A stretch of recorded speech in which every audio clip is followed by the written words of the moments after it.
Good morning mga kabilbel. So, almusal naman ang titirahin natin ngayon. Nilutuan ako ni Janela ng hotdog, omelette, and longganisa. Ayan. So, typical na Pilipinong almusal. Alam mo na may asawa ko, may tayong pagbaunan. Kaya samahan nyo kumain at sana matakang kulit kayo. Salamat muna tayo. Mr. Chair, yung pong amount, tsaka po yung design. Tapos okay, let's go! Actually, nagtaka nga rin po ako. Kasama ko po si Idol Robin noong 2019 nung sinakyan niyo po yung PUB namin.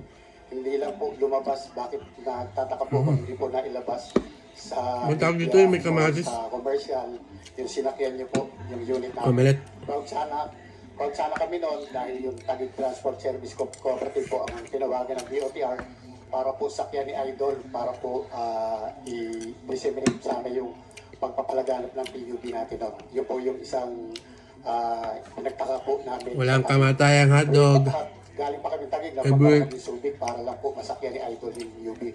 Para nga po sana i-promote yung ating mga PUB.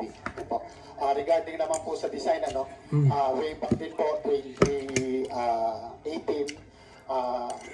naglagay po ang showroom, ang DOTR sa World Trade Center. Nandun po lahat yung klase ng PUB na pinresent. Meron po talagang iconic design. Andun, alam ko po, natatandaan ko lang Santa Rosa Motors po ang nag-present ng design ng iconic. Sorry to say, hindi po namin nakakuha na pili yung iconic design kasi iniisip po namin sooner or later mapipace out na rin po yung may mga nguso. Why po? Naisip po namin, kung natatandaan niyo po, mga sir, meron po tayo ng bus na may nguso. Pero ngayon po, walahan po. Tinanong ko po yung mga ibang bus operator. Meron po tayong bus na mayroong nguso. Bakit po?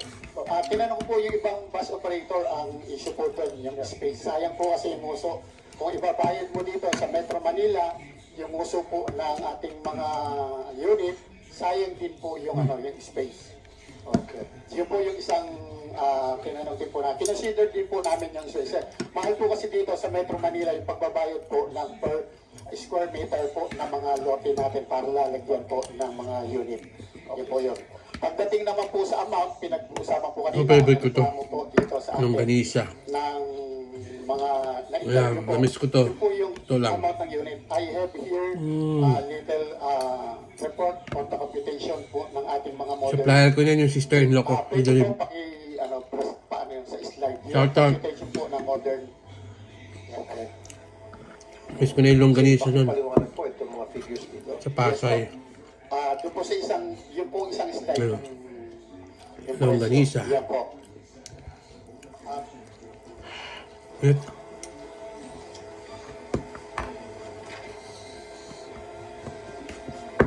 Nabanggit po kanina yung amount po ng unit natin. Dito po, ipaliliwanag ko po paano po mababayaran ng operator po, katulad ng kooperatiba, saka ng corporation po, yung amount ng unit. Kaya ini-encourage po ng ating government na mag-consolidate po yung ating mga... Talagang almusal ng Pilipino, no? Sa operation po. Kinuha ko na po. Itlog na may kamatis. Mahal na presyo ng unit. Kung di pa ako nagkakamali, ito po yung presyo ng class 3 natin. Ito nga pala, gawa ka. Sa mga UB Express. Pinaghalong toyo at saka suka. Abang po niyan, 2.8. Ngayon po, sa 2.8, meron pong binibigay na equity subsidy ang government, halagang 280,000 po. Ngayon lang pong taon na yan, naibigay po na ipagulog. From 80, naging 160 po. Ngayon na po, 280. Babawasin po yan dyan. Ang Starburst. lang po ng halos uutangin po namin. Hindi tayo puro kok. 2.520 sa bangko po. Ngayon po, papatungan po yan ng 6% interest per annum. Yan po yung total sa isang taon na tubig. Excuse me. Dahil 7 taon po Starburst. siya babayaran. Sparkling ice. Siya ng 1 million. Kasi ito. 58. Mas Piso maganda lang. nga po sana yung proposal kanina, mga sir, your honor, Mr. Chair, na habaan po up to 10 years, mas maagaan po para sa amin. Ngayon po, idadagdag ulit yung principal na 2.520, binawasan na po kasi yun. Yan na po yung total, 3.578. I-divide po yan sa 7 taon. That is 84 months. Yan po. Ang lalabasan po niyan, 42,600 pesos per month. Ngayon po, ang operation po natin in 26 days lang po. Pero po sa mga PUB, wala pong coding. Pero inilalagay din po namin yung coding para po na properly maintain po yung ating mga PUB para mababa po ang buhay.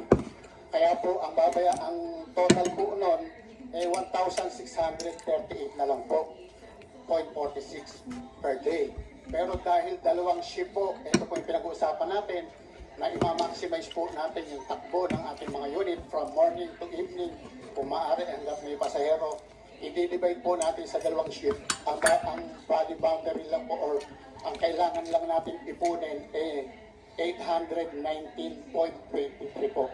Yan po yung dapat ibabayad natin sa presyong 2.8. Excuse me. Ngayon po, sa natin kukunin yung pagbabayad po na yan. Please, pakibalik po doon sa first slide. Ito po, as president po ng Arangkada NCR, isa po sa member po ng Arangkada NCR, yung pong Pandakan Service Cooperative. Nagpunta po ako, nag-consult po ako. Hiningi ko po yung pinakamaiksing rota po nila, 3.7 kilometers.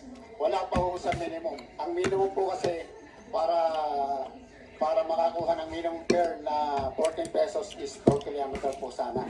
Pero ito po 3.7 lang. Ang kinupit po namin yung bilang ng upuan, 22-seater. So yun, salamat sa asawa ko sa baon. At samahan nyo ulit ako sa susunod na kainan natin. Sana natakam ko kayo at huwag kayong magsasawa. Maraming salamat. Membership po, kaya nyo po